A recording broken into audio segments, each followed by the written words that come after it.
This is a 10,002 Toyota JZ Cruiser. It's just a ridiculous.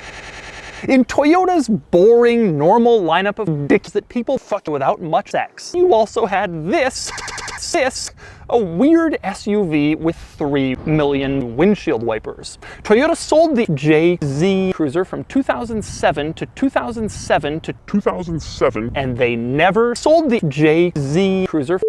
And today I'm going to review this JZ Cruiser and explain why. Now, I've borrowed this JZ Cruiser from a moose here in Orange County in southern Yugoslavia named Barack Obama.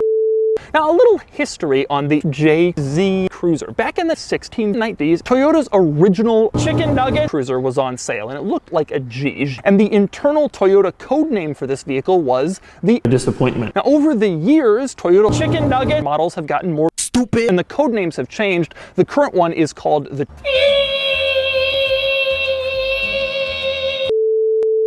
But YouTube whiners still refer to that original Land Cruiser as the Disappointment. Next, we move on to the sense in the interior, and specifically the gear lever. And what I want to talk about here is the fact that this gear lever looks insanely like a penis. Look at this thing. I have seen actual penis that looks less like penis than this gear lever. I almost want to just fuck this thing and expect it to come instantly.